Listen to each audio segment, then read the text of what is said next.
Around the turn of the millennium, Titus acquired a number of studios so they could expand their company and develop more games. One of the studios they acquired was Blue Sky Software.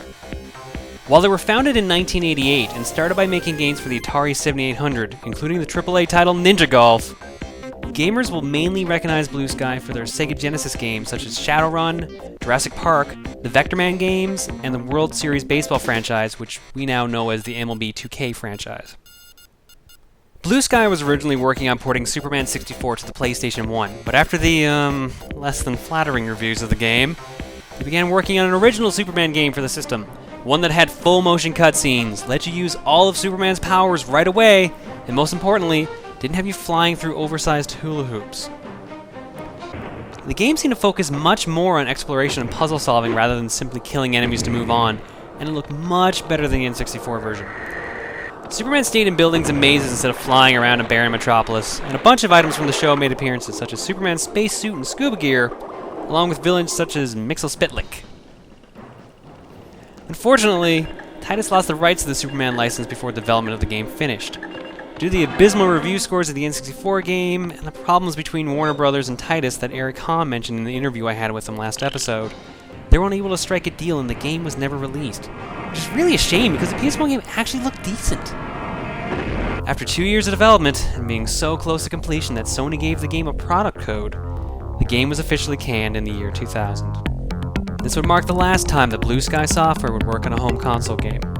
The studio would close its doors a year later, in March 2001, due to the financial problems of parent studios Interplay and Titus. A strong 13-year legacy, ending with a whimper, at the hands of Superman and Titus Interactive.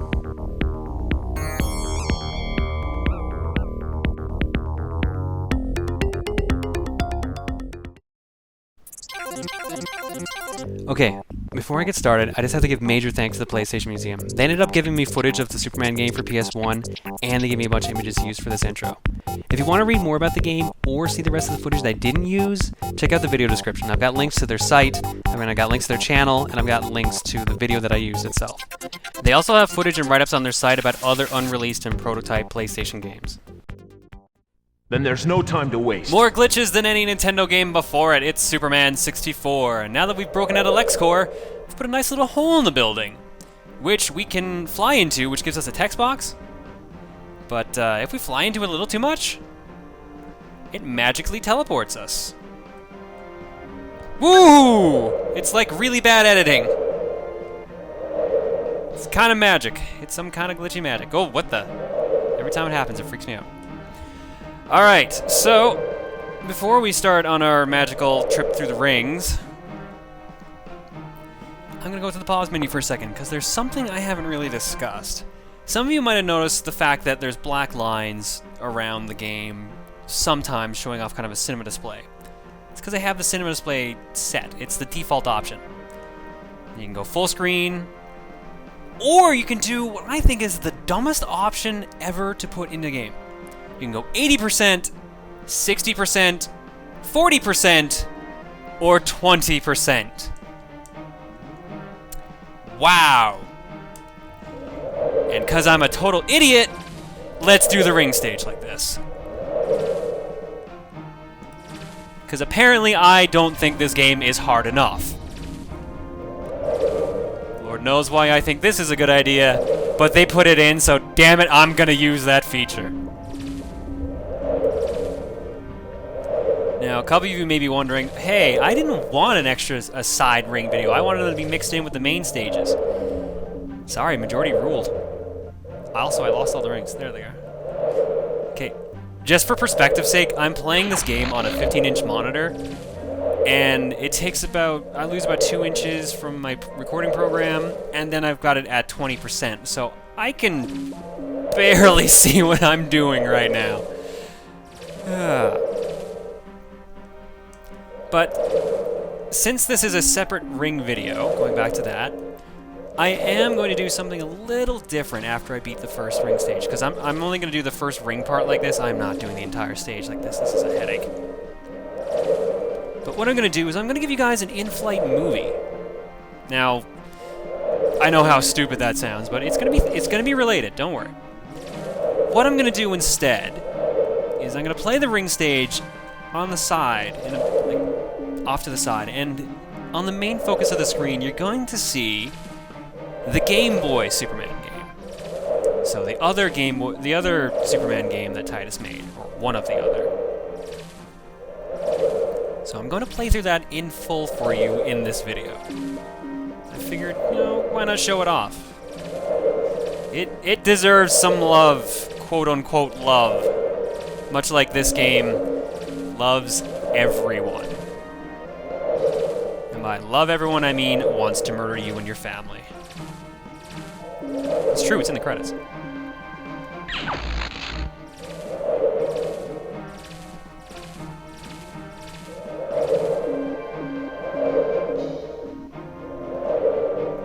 Alright, now this is already causing a problem.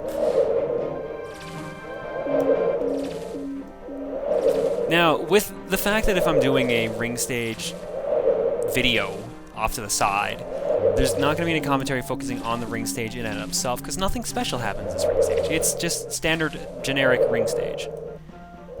However, a ring stage or two down the road, we're going to go back to normal. I don't know what I'm going to be doing for ring stage 4 yet. I still have to check that out. For now, let's just, enjoy the third ride while we have it in glorious squinto vision. And hope for the best.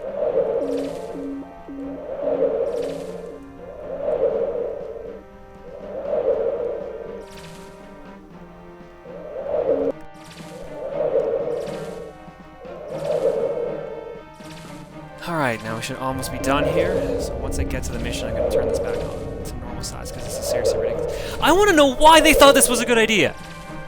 It's like, seriously.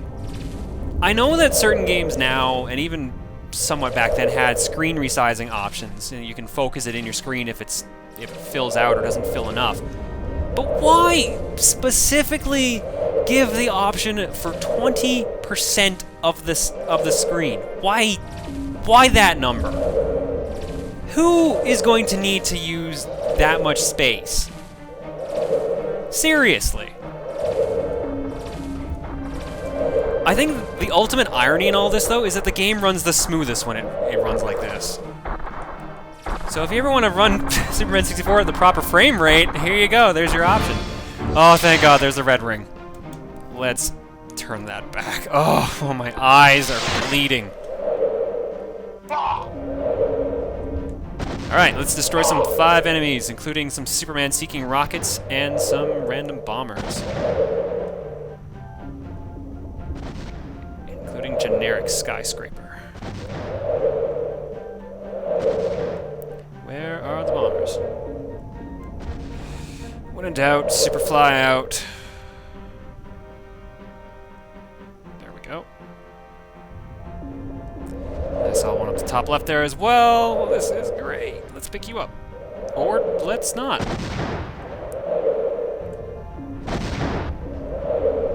Now, last time I tried grabbing you, somehow I died, so let's be a little careful. That's one down. 3 enemies finished. Let's grab the other 2. There's one. See, this is... I don't like this.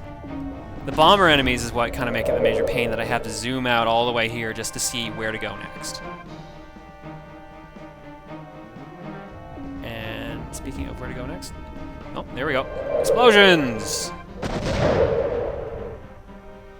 And that ends this. So, now that we move on to the next section of rings, it's time for us to load your in-flight movie. Sit back and enjoy. Alright, because I'm apparently not content with beating just one Superman game made by Titus, we're going to be beating the Game Boy one. Now this one came out 2 years before Superman 64 did, and it's a lot simpler, because this came out the same year as the show did. So there's barely any reference to the show itself in it as well.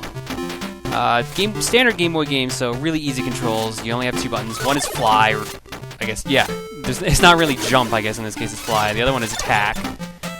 You can combine them together. You can do a little elbow drop attack. It seems to be the most effective way of taking out these guys. Also, apparently, Metropolis has a really bad sniper problem. There's like grenades flying in midair. There's snipers just chilling out in windows. And there's giant space doors that Superman needs to collect keys to get to. There's no rings in this game. You just need to pick up keys. So when you get them all, this door appears, and then you get told, well, done, Superman. And you move on to the next stage. Well, thanks for hanging around for the first stage. I'll see you guys again in 2 months when we do stage 2. Okay, that wasn't funny. Let's move on to the scrolling stages. Flying nice and high above Metropolis, where apparently everyone is the Rocketeer. Okay, actually, this is a villain that was in, I believe, episode 2 or 3 of the show. So, who killed me? Fantastic. If you fall off the bottom of the stage in the scrolling stages, the game just assumes you quit. They think you just go home and chill out in the Fortress of Solitude. You're just done altogether with Metropolis. Now, I have to collect 2 keys going through this stage. You would think this would be kind of tricky since it's an auto-scrolling stage, but not really. All the keys that you need are at the very end of the stage. Oh, okay, I am still alive. You don't actually, you can just avoid all the enemies, and in fact, that's what I usually do. I don't know why I'm suddenly being so aggressive here. If you've seen me picking up diamonds, those are actually health. I don't know if they're supposed to represent Superman's logo, or what. They're just, I smile and nod, it's Game Boy logic. Same as the fact that your elbow can apparently reflect bullets. Let's see, keys, so we're done. One down here, up there. Space door appears, and we are out of here. Well done. Alright. So apparently we know LexCorp is involved with something devious, because it's Lex, he's always got to be doing something bad. So we're just gonna fly around here. One of the weird moves, I don't even know if I don't know what the manual is game. This is being run on an emulator. I'll state that right now. I don't actually own a physical copy of this game. Thank goodness, I can only go with so many bad Superman games as it is. But if you press up and attack for some reason, you do what's like a wave dash, like a Smash Brothers-esque wave dash. You just randomly boost. Here, I'll show you in 1 second as soon as this goes away. Zoom! You just go like that. I don't know why that's put in. I don't know if it's a glitch or not. It almost seems deliberate, but you never really know. They probably could have lucked out on that. It does make getting around in some stages pretty easy, though, and if you're weird enough to want to speedrun the game, you'll probably end up using that. But again, I don't think very many people are crazy enough to speedrun this game. I'm looking at you, SDA viewers. I know I have a couple of you. Moving on here. Thankfully, this is, like I said, really simplistic game, so there's not really much you have to worry about.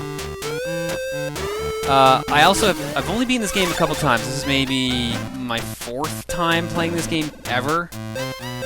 So I'm just gonna cruise through. I'm gonna brute force it. The game gives you 6 continues to beat it on, and thankfully it's not that hard.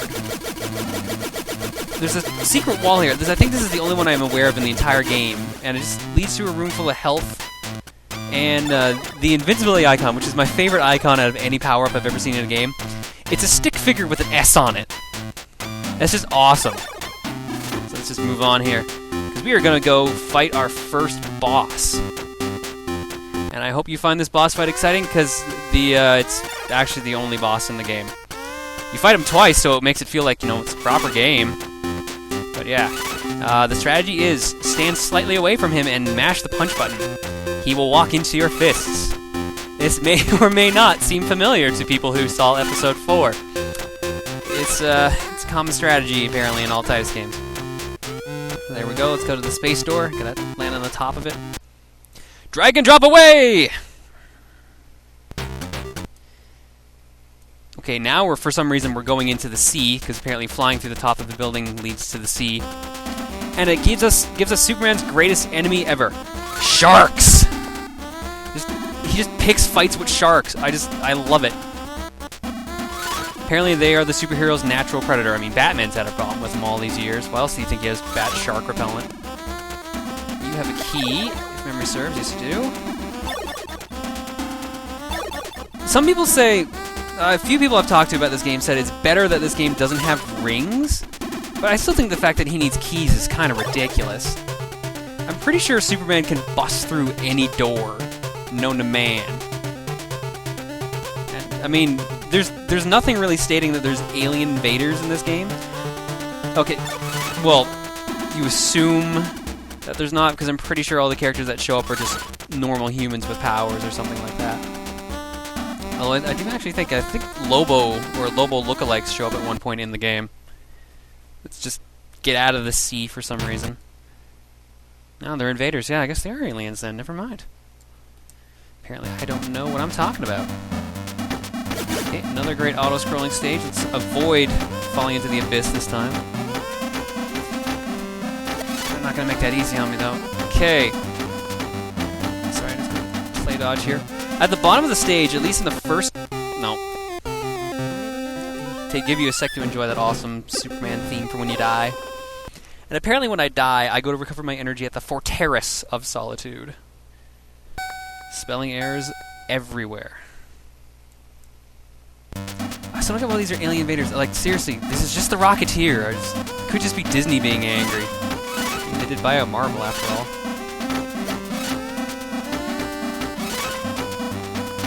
So really, you don't need to attack anyone. I've stated this previously. You can just dodge everything and you go through fine, but it's kind of time consuming. If you stay up and attack enemies, you can get the invincibility icon, which means you can just plow through everything. And in certain spots on the bottom of the stage, there should be health diamonds, like right there. But the sense of gravity that Superman's flying has is really weird. Like, he suddenly gets super heavy. I don't know if they're trying to simulate proper gravity for someone who can fly, but it feels wrong. I don't know how to put it without you actually having played the game, and I don't really want to recommend people go out and find this game to play it. It's bad enough that somehow people have decided to play Superman 64 because of watching me play it. Like, that was never my intention. The point of me playing it was so you don't. Again, there's crazy people out there who always look for a challenge, so I guess I can't say anything bad about that. I'm one of those guys. I think the depressing thing to me about me playing this game right now is I seem to remember where half the majority of the keys are. And I've only played this game a couple of times. So I don't know if that just says a lot for my gaming ability, or that just my threshold of pain is way too much, and maybe I've just gotten way too much enjoyment out of bad games. I think maybe I just can't enjoy good games anymore. I think Superman 64 has kind of tarnished my ability to enjoy good games now. But let's just get out of here. Okay, so we're at a spaceship, and we beat up some guys, so where are we going now? Back to Metropolis. Back to Sniper City, but instead we're going to be fighting Lobo lookalikes. If you don't know who Lobo is, he's actually my favorite, or not my favorite actually, he's one of my favorite Superman characters. Basically, he's a biker. He's a biker bounty hunter who's just like the ultimate badass, for lack of a better term. He's pretty entertaining. He shows up a couple times in the cartoon, and always worth it what he does. I don't think I'm gonna make it through this stage. Yeah, nope. I like how I grabbed health, and I still died in one hit. Back to the Fortress.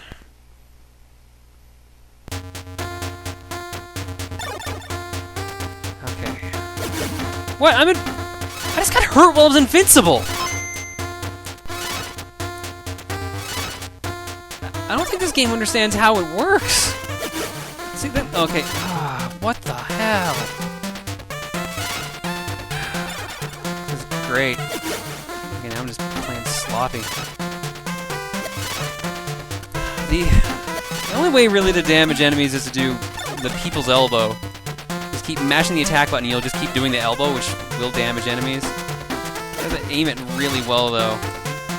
The problem is finding the key in this. This is the only stage I actually have issues with. Every other stage I can pretty much cruise through. At least that I found. And there's an extra key. Let's just wave dash out of here. Good.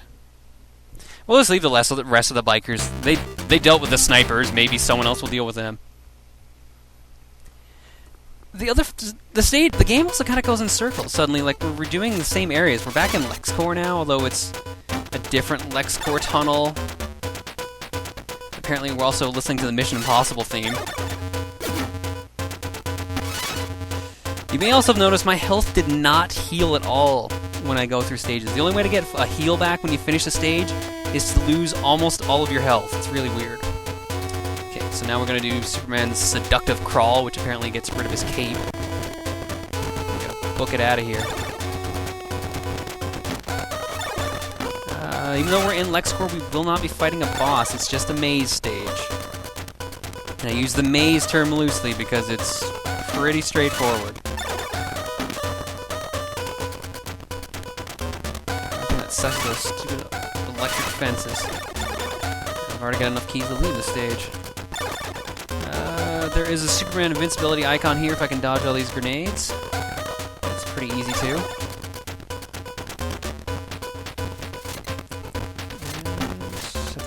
Done actually.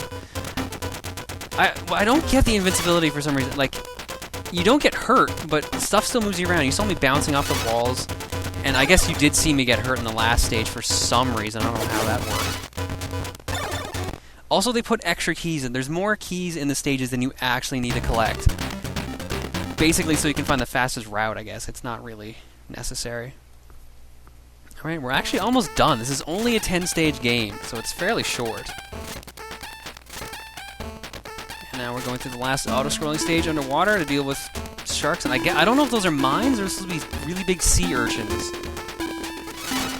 I'm never really sure with this game, or any Titus game for that matter.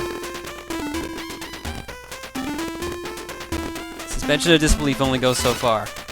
Like elbow-dropping sharks underwater. I think you can only do that so long. There's an invincibility power up here I'm going to get, and then I have to drop straight down, otherwise I'm going to get crushed. Apparently Superman flies too fast or something. Superman gets... I don't understand how you can get crushed by the landscape if you're Superman. That just seemed one of those really stupid, silly things again.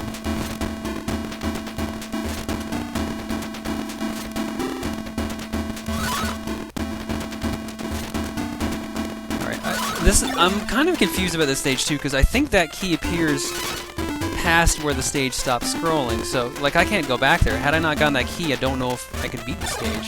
There doesn't seem to be a way to kill yourself either. Whatever, we're gonna book it out of here. Let's just get done. Let's get it over with. Final stage. Apparently in an underwater base that looks a lot like that spaceship. Smile and nod, just go along with it. There's a key up here. I hope so. No, just a diamond. That was completely worth the time and effort. Wave dash back there. Oh, come on. There's the key. Now, I think I'm going to have to redo this stage. I think I may have taken too much damage. Because there's an invincibility icon coming up in a sec here. If I can grab that, then I'm perfectly fine.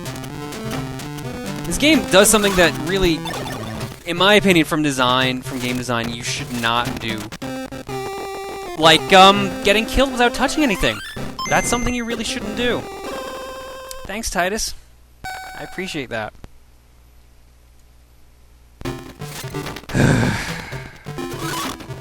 Let's just go.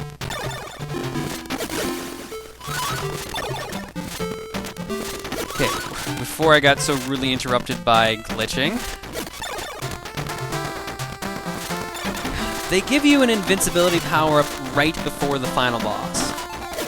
And, like, it's not hidden at all. It's in plain sight. I still don't know why that hurt me. See, there's the invincibility icon right here. And I'm right in front of the boss. And I still got hurt while invincible. I don't know. And... okay! I don't even know what to say anymore. It's gonna kill you. That was his only attack, by the way, that one missile he shot that just went completely over my head. He's a great boss in general. Well designed. Flawless sprite movement. Great hit detection. Impossible to beat. You need to come up with professional strategies to beat him. I'm just gonna... let's just finish this game. And there's our reward. A hard-fought battle just to get Superman saying congratulations while flexing both his arms at the same time, or lifting an imaginary weight, or trying to punch the word congratulations in the nose. Great game. Totally worth it. And you know what the best part is? The best part is, it took me less time to beat that game than it did this ring stage. 16 minutes to compare to about 23. Now I know I'm comparing a Game Boy game to an N64 game, but still, that's absolutely ridiculous. Okay, before we end it, let's go back and find some glitches. Okay, this isn't really a glitch, but I wanted to show this off anyways. I've mentioned in past episodes that sometimes there'll be a ring, the ending ring will be right next to the starting ring. This is one of those times. If you just fly up and to the right, you'll find the red ring actually within view of the starting ring. You have 5 minutes to find this ring, and it's right where you start. That's just mind-boggling. Okay, this specific mission's kind of weird. You have to save a civilian by killing all the enemies and letting her get to the end, but there's these boxes in the way. And if you're near her and the boxes are in the way, you'll fail. The bizarre thing is, though, she can move the boxes. She'll begrudgingly move them. She'll move them a couple inches and then she'll stop. But if you get near her while the boxes are moving, you fail the mission. It's just really strange how random things seem to get in the way. Like, she can't move you at all. If you get in front of her, she can't move you. Oh wait, no, I was totally lying. She can totally move you. Except she'll randomly choose to fail you. You can't move her. That's just unheard of. You can't make her go faster. You can knock her down. You could just break her, watch her just magically pop up. You could throw boxes at her, she's invincible. You could throw explosions at her, she's fine. She's completely invincible to anything you do. See, you can punch her, no problem. She gets shot in the head, gone. Explosions and giant boxes thrown by Superman can't kill her. Okay, now this corner of this mission is also really weird. You can randomly get absorbed into the building itself. Not only that, this section makes boxes spontaneously explode, makes them fly. First they levitate, then if you try to pick it up, they'll just fly away.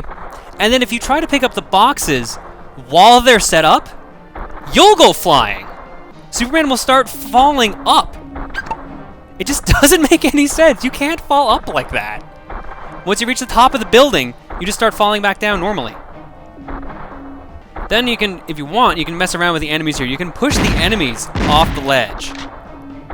And they just kind of fall slowly to their doom. They'll keep acting fine until they land on the ground. They won't get hurt, but they'll just spontaneously disappear just because they know they're too far away from the zone. Now, the biggest glitch of all, and anyone who saw Stage 2 is aware of this, if you make her fail, but hit her with the box when you do that, eventually she'll just keep moving. And if you wait just long enough, and it can take a while, you'll actually still pass the mission. You'll have lost the mission because Alex wins, but then you just get to keep going. So it's a reverse failure trap. There's a couple missions in the game that do this, and it's so weird when it happens every time. The only catch is you end up waiting so long for it to happen that you're almost better off for starting the mission. Well, I'd say for all the glitches I could manage to happen during that stage. A couple of those were actually sent in by a guy named Golden Sunboy. I can't believe that people are actually also sending me in glitches. That's just how bad this game is. He gave me a couple that I couldn't reproduce. Like, apparently you can push the girl off the map itself. I could never have that happen because she'd always just make me fail the mission immediately. But who knows? Maybe if I can get those to happen, I'll sneak them into a later video. As it stands, I'm actually really not looking forward to Stage 6. Mainly because this is the stage that I have the most problems with. It's the most broken stage. I think I've actually had a glitch on me so many times that I just couldn't beat the stage. I just got frustrated with the game. So I look forward to that. See you next mission.